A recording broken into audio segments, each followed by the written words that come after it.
Hello everyone, this is Defense Politics Asia, and welcome to a chill session of the conclusions plus the wrap. So I decided to combine these two together because I find like I really have no chance to do conclusions. I don't know how to fit it into my content strategy or the air time and the energy and the way how I manage this thing. So no choice. Not no choice. I actually have a choice. This is my choice. But I know a lot of people prefer the conclusions or like the conclusions, but the sit rep is still very important. Because I literally report on things that no one reports, so that's in the sit rep. So I think I'll put it together and I'll start off with conclusions and do the sit rep. Yeah, and there's a lack of videos lately, so sorry. It's no chance. It was a really hot place and a lot of sand.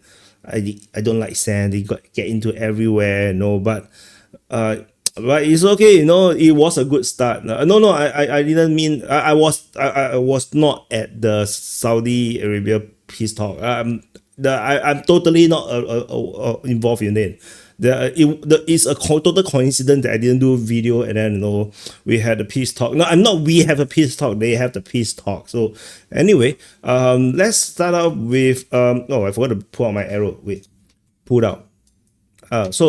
We're gonna start off with, well, I don't even know where to start. Okay, so it's conclusion style, right? So we're gonna do. I'm gonna talk about some of the the things that are, I think, the most significant in my opinion, and there's quite a number of them because it's 4 days, right? So from the 15th all the way to the 18th, and it was just coincidentally that for 2 separate days, which I could have done sit rep, I didn't manage to do it, and then and I have no energy, so. Freaking Marco. No. Anyway, the one of the significant one is, I think Andriivka is one of the most significant situation right here. In the latest mapping, as per the 3 hours ago, because I was so tired after mapping 3 days worth of reports, I just went to sleep. So this is what I have as per 3 hours ago, as per this recording. This is the end of the Ulakly sector, because as you can see, the Russian forces basically have advanced, basically capturing half of Ulakly, and we have geolocations confirming Russian presence in this sector. Russian forces basically storm all the way up, most likely without resistance. Like, there's really no one that is stopping them, and there is literally no more practical place to retreat for the Ukrainians. For them to retreat out is almost impossible right now. It's basically encirclement over on this side. So any Ukrainian forces in these areas here, they are gone. They are not going to escape, especially those that are still fighting. I should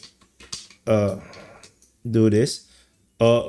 Especially those that is still fighting over at Dashne. The Ukrainian forces, if they are still here, they are encircled. There's no way they can get out now, because Russian forces also have been mapped by the Ukrainian side to have taken everything north of Dashne as well as in the south of Dashne. So all of this is all happening or in the span of 3 days, 4 days, and tentatively there is still no concession. As per my last check, no concession from the Ukrainian side saying that they have abandoned this position. So this is the current crazy situation that's happening around here. And then over at Andriivka, we have the same same situation in this area here. A dragon has appeared with this eyes around here. It looks like it died. So over here, and then the nose with the Russian forces basically spreading out from this impossible thin control region, and this is basically a code mapping. It is unlikely that reality is like this. The chances are that the Russian forces have basically taken most of these areas. Like the Russian control most likely looks like this, and in fact, there's a chance it's going to look like this, with the Ukrainian forces maybe just a little bit, if they even exist here, which I don't think they do. I think that most likely the Russians have also already taken all of these areas here already. So this Andriivka generally speaking, is gone. It's as gone as the Ulakly salient. Both is basically practically non-existent. It's just that the information is still catching up. The Russians have already taken or shown to be geolocated in strategically advantageous positions. So it's basically as much as gone.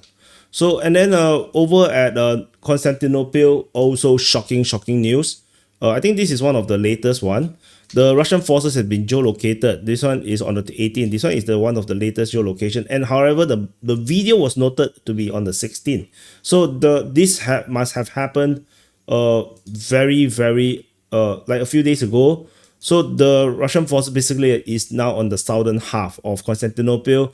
And based on another geolocation of Russian forces, there's a chance that the Russians basically have already taken half of Constantinople already in a heartbeat. Basically, with this, actually, even with this development here, this crossing is no longer usable. And even if the Ukrainians have any other crossing, this is like horrible because they can't go up because the Russian forces has already taken most, if not all, of Andriivka. And then with the Russian forces geolocated here, this road is also not usable. All the way up to the Voschka River is under fire control. The Ukrainian forces is also encircled around here.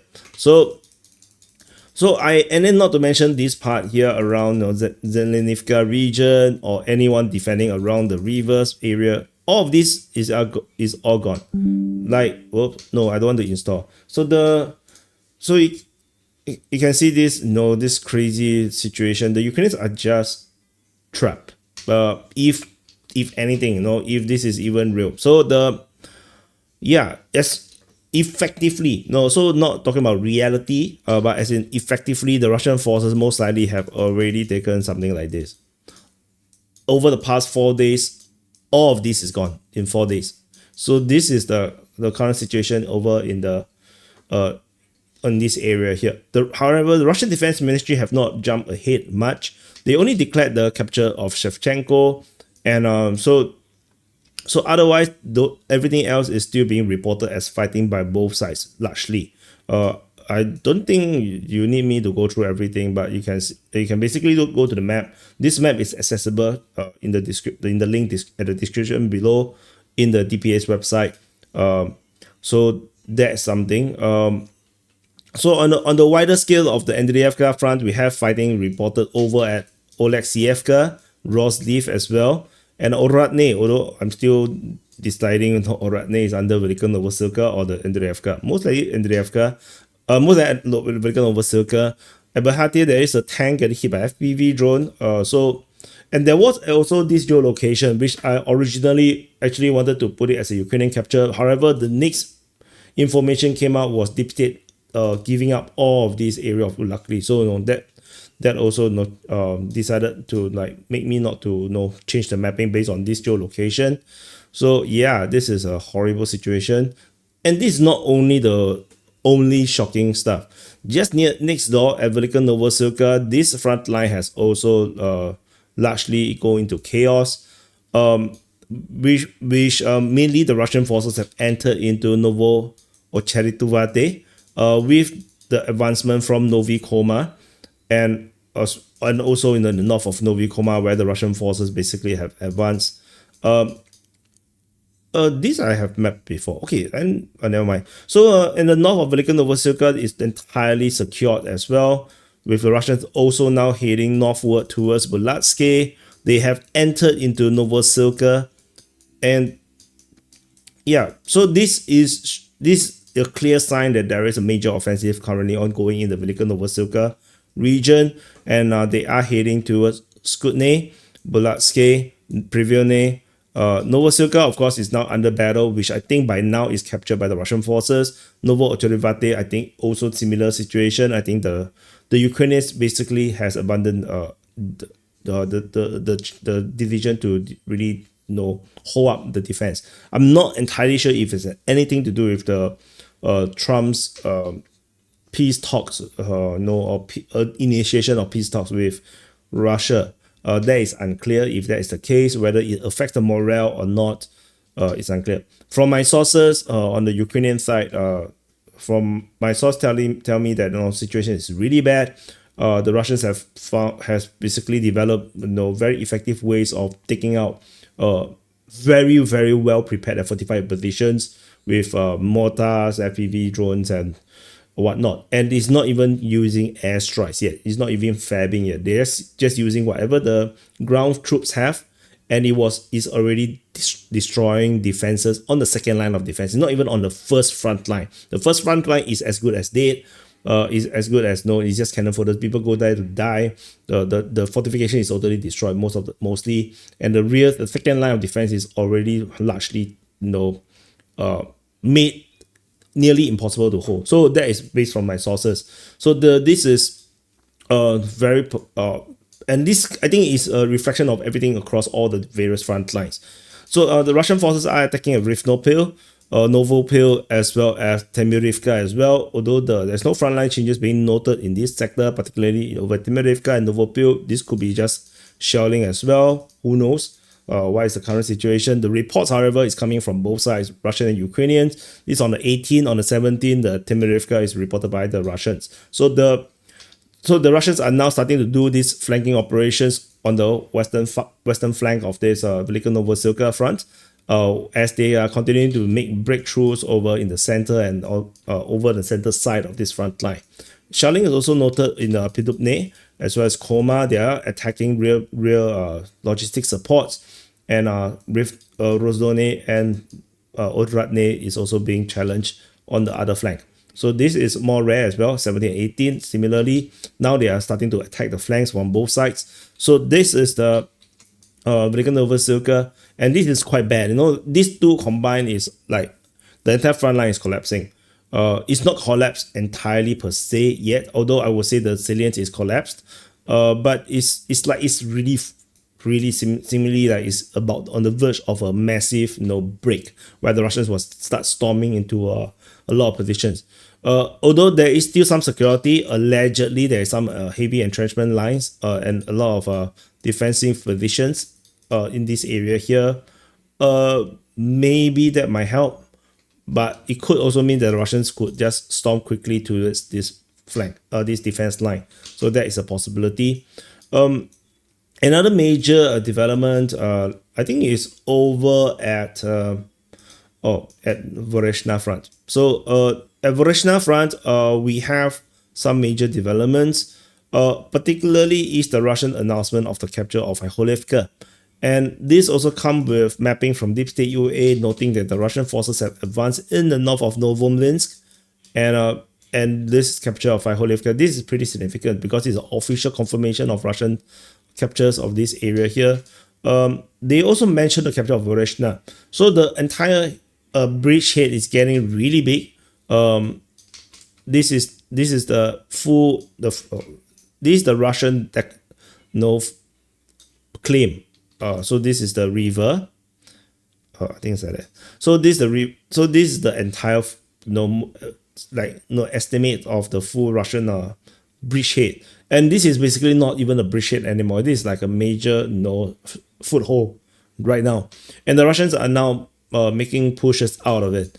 However, there is still fighting reported at Voreshna, according to the Ukrainian Defense Ministry on the 15th, and then Ryba somehow talk about this on the 18th. But they are talking about western part of Voreshna, which might be talking about this area here, west of it, might not necessarily be inside. Fighting is now moved towards Kukivka, according to the Russian on the 16th, Manakinivka on the 16th, Malashapkivka, according to the Ukrainians on the 18th, Kindrashivka, by the Russians on the 17th. And of course, Holubivka was mentioned on the 17th. So Russian forces is now pushing out in various directions. They are now trying to figure out what is the best way to break out from this area. And if the more secured or more established front lines are already struggling, like in the Donetsk region, then I have much lesser confidence that the Ukrainians will be able to hold the Russians on in this position much longer. I did mention in previous wrap that Deep State UA have expressed the concern about this situation here, saying that the Russians basically outnumber the Ukrainians around here by a lot. So that's something. And this one is a geolocation of FPV drone strike on Ukrainians. This is a geolocation of Russian attacking into the south of Topoli. The Russian presence is now confirmed, and Topoli is now under attack. So according to the latest report from from pro-Russian sources, there is fighting around here. So 16, 17, 18 all saw fighting at Topoli. So the fighting here for sure is becoming serious, and the Russians are most likely doing a pincer from across the river, the Oskil River, and coming in through the border. Because this only makes sense. And if Topoli falls, then this countryside is going to be pretty challenging to defend. This is a huge area. I'm not sure how the Ukrainians going to deal with this. Kharkiv was previously also attacked before, so it's not like impossibility. So these are the few major ones that I can remember. So over the Kursk front, there is also something very major is the capture of Sverdlovsk. This is announced by the Russian Defense Ministry. As far as our geolocation or mapping goes, is very close. It's very close to the full capture. So this is this is not an impossibility that the capture actually happened, because this is already what the Russians have taken. There's only this little part that was not confirmed by geolocation or mapping just yet. So most likely the Russians have really entirely taken Sverdlovsk for real. So this is the current situation around here. I think maybe Deep State you have published the mapping. No, not yet. As per this recording, no yet. So they haven't done the mapping yet. So this is most likely still the most accurate information as per the recording. Geolocation of M113 hit by FPV drones. I mean the Russians are also getting hit by FPV drones. Like this, I'm just saying this is just geolocation that matters a little bit more because it does help us understand where the force their positions are. It's not I saw someone say that, why I talk about a Leopard tank getting destroyed. Like, no, why I never talk about the Russians getting geolocations of them getting destroyed or whatnot. It's like, it's lame, right? No, that it's not the point. The point is that the geolocation only shows Ukrainian presence. The geolocation of the Russian forces show Russian presence. That's all I care. Who died? What kind of shit died? I don't care. They are all shit, right? So since I'm here, let's talk about all the rest of the front line as well, as part of the sitrep per se. We have fighting continuing over in the western flank. So Sverdlovsk, of course, I mentioned, most likely under Russian control already. They are fighting towards Lebedevka, Loknya, Nikolsky, as well as Yuzhny. So there is shelling reported at Kubatkin, Kozacha, Loknya. So this is the real positions. So this is also where I believe the operational HQ is, around this sector where the four operating HQ is, or the main HQ is, the brigade HQ or something. So most likely it's here. I think the Russian Defense Ministry announced some numbers, claiming some big numbers of Ukrainian forces have been destroyed in Kursk since I think 2 days ago. So I mean from the beginning of the Kursk operation to 2 days ago. I'm trying to look for the post, the tweet. Oh no, the post. Yeah, I can't find.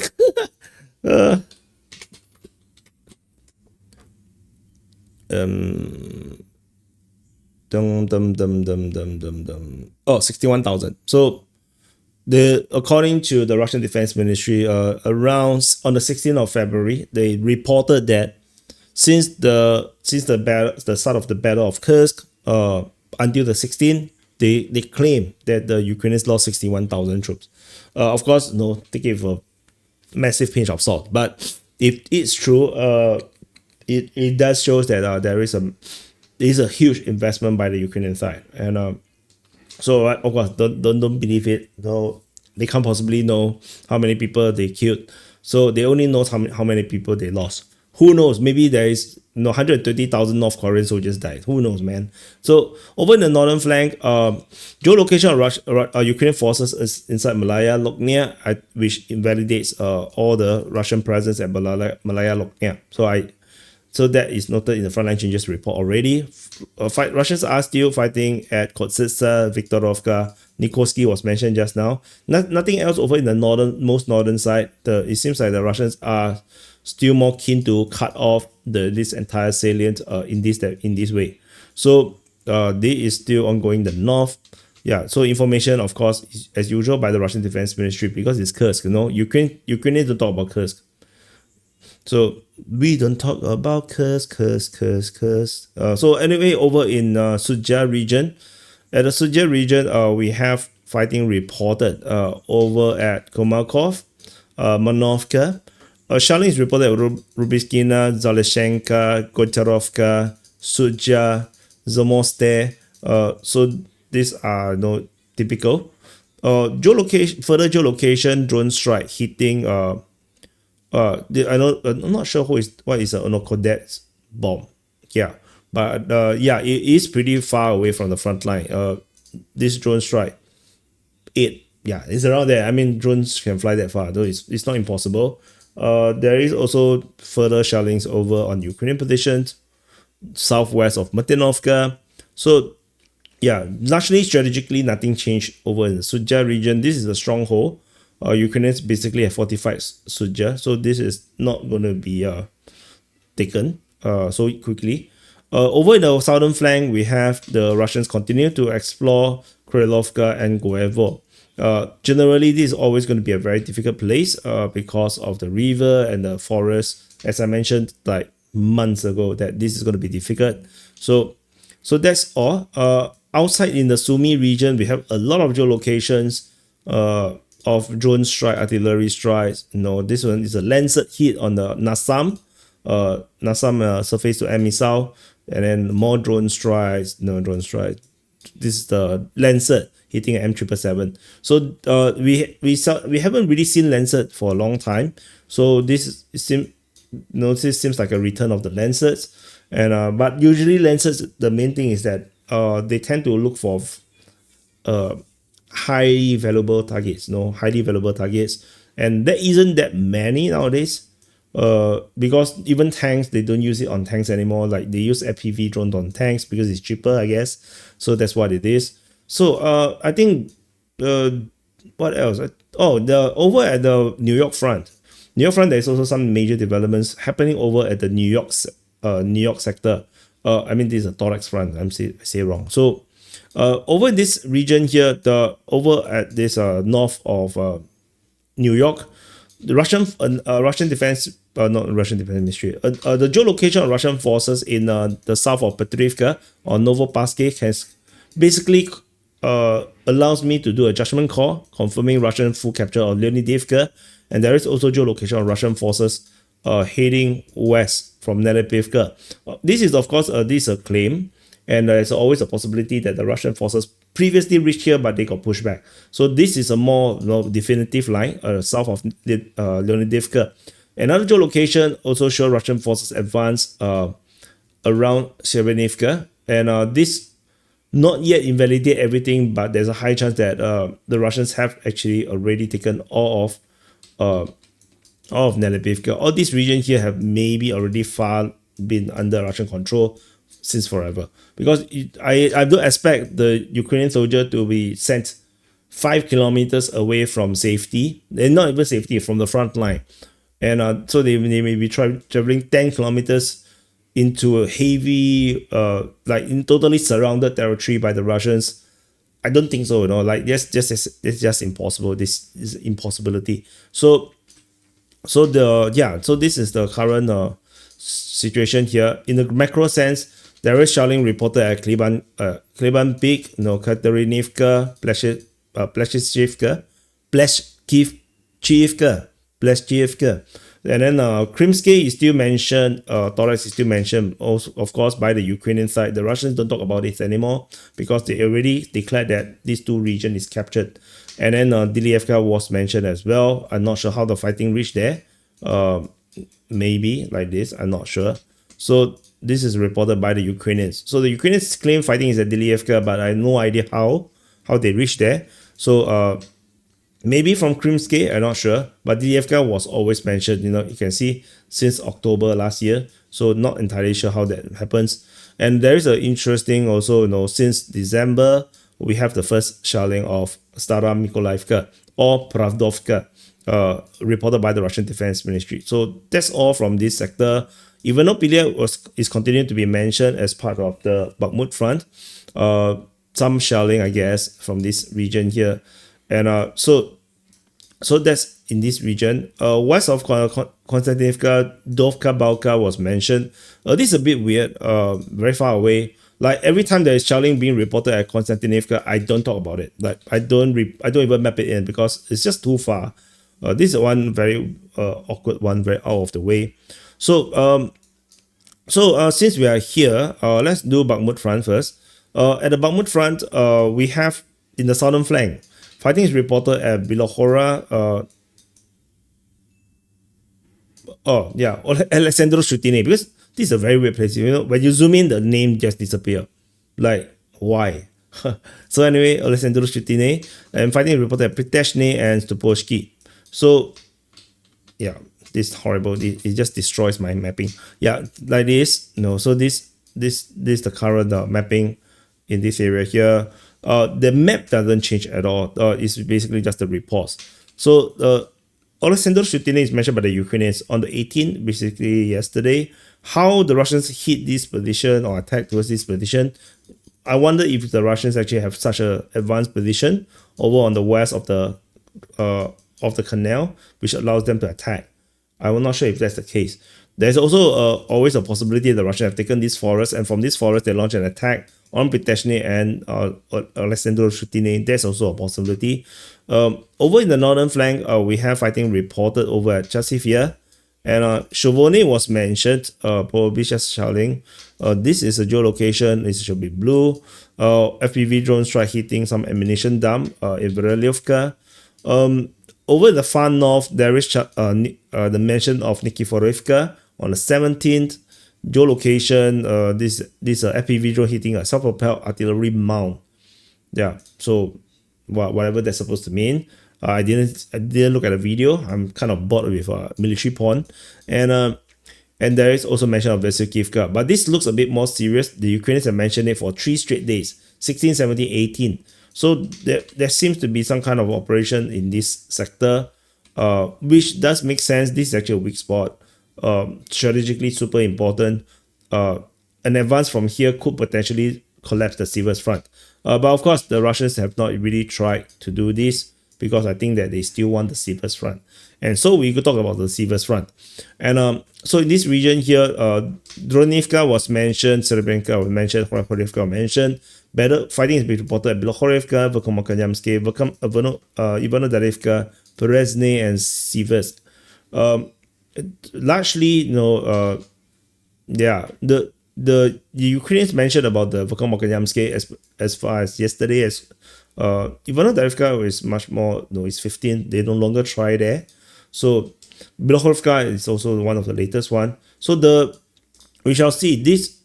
Sivas front tends to be really difficult for the Russians, but the Ukrainians also find this probably a very, very troublesome place because it's super far away.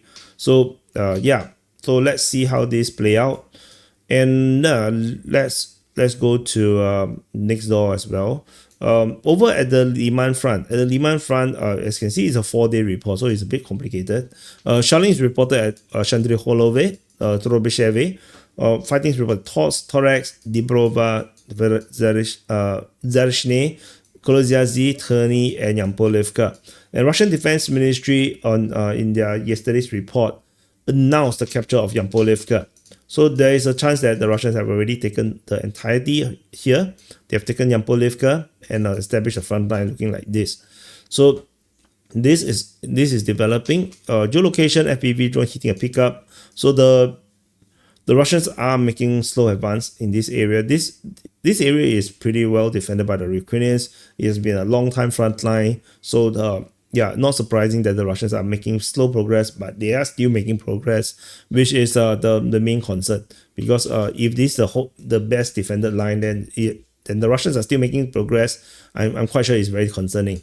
Northern flank of the Liman front, there is battles in this sector and fighting at Novolubivka, Novomihailivka, Mikhailivka, and Kharkivka. The Novolubivka seems to be the main attacking direction 16 to 18 was mentioned. Like they consistently this was mentioned. So that is the main thing that I see from here. Totally not chill, right? No, I also feel it's not so chill. No, because I think combining both is a bad idea. But yeah, I'm not sure. What do you think? No, I find it like totally unchill. It's half an hour already. It's so unchill. It's so not chill at all. Like because I have to cover so many things. But maybe it's a 4-day problem. Yeah. So you have to press the like button and subscribe if you're watching to this point. Borova front. At the Borova front, we talk about the strategic situation. Geolocation of Russian forces in the south, wrong color, confirming Russian advance in Lozova, but generally, strategically, there's no change. Fighting at Zarove, Bohuslavka, Novokrilakivka, Novoplatonivka, Zeleny High, Kopanki, Novostahievka, Sverdoklibove, as well as Novoyorivka. So generally, it's still largely the same thing, just that you combine 4 days of report is very tiring. Yeah, it's a unfortunate thing, but it is what it is. So that's a Borova front. Over in the Kupiansk front, we have pretty much also more or less the same thing. Kupiansk, Petropavlivka, Zagoryukivka, Stepova, Novoselivka, Pischany, Novoostinove, Kulishkivka, and Kolesnikivka. It looks like a lot, but it's a 4-day sit rep. So, it's not entirely like, constantly fighting all over the place. Like, each of these is on average like 2 days. Only Petropavlivka was mentioned a bit more. Like, yeah, it's for all 4 days. Petropavlivka, it seems like the main direction the Russians are making the pushing. So I already mentioned Berezhna front. So at the Kharkiv front, there is nothing particularly special that happening around here. Fighting generally at Voshchansk, Taike, Lipsy, as well as Kozecha Lopan. For the details, I think you should check out the mapping yourself, because if I go through every single little bit of details on this really very long video, maybe not so practical. And then Kursk I already mentioned. What else? What other front line I missed? I think Zaporizhzhia. Oh, I haven't talked about Pokrov. Let's talk about Pokrov then. So over in the northern flank of Pokrov front, there is this geolocation. This is on the 14th. So I forgot to gray out this because I did the frontline changes report and I forgot to gray out. So this was already mentioned. The Russians allegedly, doing a southern flanking operation, but this did not play out anymore. There's no more intel about that. Fighting is reported at Zelene Pole, Tarasivka, Vodyany Druhi, Malanivka, Yelizavetivka, Novotoreske, and Marolubivka. So that's generally the strategy situation. Actually, nothing changed around here. There is announcement of capture of Berezivka. So front line may actually look like this, but we don't have this information to confirm the mapping just yet. Over at the Minograd sector, we have Promin, Minograd, Lysivka, Dechanske, Novo-Ukrainka, Shevchenko, as well as towards Pokrov. Also, similarly, this continued to be a static line. I don't expect much from here. And then we go on to the Pokrov sector. Pokrov sector battle still continues at Pischany. Ukrainians have returned to create a foothold. Some small frontline change over at Pischany was noted in the north of the mining facility. Nothing major about that. Fighting is reported at Zvirove, Kotliny, Udashny, Uspenivka, and Novo Alexandriivka. Some geolocation of the Russian and Ukrainian forces doesn't change the front line, so not that important. So that's all from this area in the Pokrov sector of the Pokrov front and in the southern flank of the Pokrov front. Oh, this is actually a major development. Rather, there is a lot of frontline changes, but not very major per se. Russian forces captured Stripny. They have starting to flank south of Nedievka as the battle at Nedievka continue. The entire northern flank of the northern side of Stripny is taken as the battle now moves towards Preobrazhenka. Fighting is reported at Zaporizhzhia. Somehow there is still reports of fighting at Novoandriivka by the Russian Defense Ministry up to the 18th, up to yesterday. So that is weird. Not sure where the fighting particularly is. And there's fighting reported at Yasinove with Russian forces geolocated moving south in this sector. And there is also push made towards Kutyarivka, maybe something to do with this one, this flanking operation south of Andriivka. So that is the current situation in the southern flank of Pokrov. And we go to Zaporizhia. At Zaporizhia, we have a chain of operations, and most significant, however, is the latest reports coming from the Russian defense, Ukrainian defense ministry. They mentioned quite a number of places. Yeah, they talked about Mali Shebaki, Stepove, Novoandriivka on the 18th. And then we have the Russians also talking about on the 18th about fighting at Novoandriivka, Novodanilivka, which is here. So there might be some kind of a major offensive operation happening over on the Kayamsky or the Kiev line. There's a possibility, not confirmed yet. We need more information, but there seems to be a lot of concentration of attacks.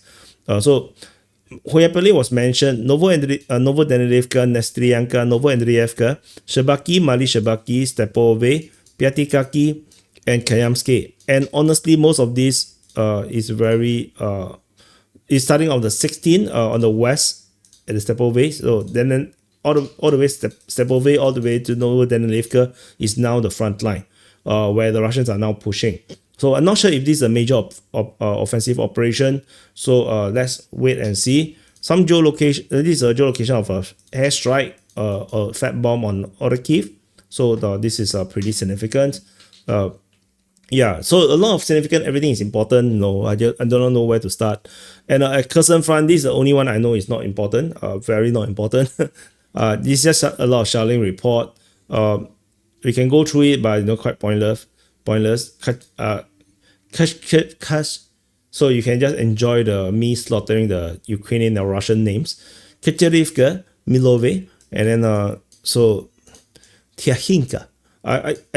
I think the key to learning how to say the names is to speak it slower, because when I do the report, I tend to talk faster and end up just messing up the pronunciation. Tiahinka, Tokarivka, Ponyativka, Mikilske, Sadove, Pridniprovsky, and then no, Dniprovsky, and Zeletensky. You see, if you speak slower, it's easier. If you speak faster, it's harder. And there is also a ground strike on a thermal power plant in Mykolaiv. So yeah, so that's all. I think I covered everything for the past 4 days. So very, very long report, almost 40 minutes, but it could have been longer because I decided to cut down a bit on the the detailing of the situation report style. I'm not sure if I want to do this as a together anymore. It's a bit tiring. Maybe I should just do it as a separate report still, and figure out how to do this. But because it's easier to just do shorter reports. It's easier on my mind. This is potato head. It's very hard to to motivate yourself if you know that it's going to be such a long video. Because it's very tiring to do the mapping. So it took hours and hours and hours to do this, to complete the mapping, to the point where by the time I wanted to do recording, I was actually super tired, and I was not motivated to do the recording, and I just went to sleep. So hopefully let me know what you think. If you prefer a combination of conclusion and sit rep, what it means is that I will do a conclusions report, but then I will still go through every single front line, but towards the end. So all the lesser important one I will still cover, but towards the end.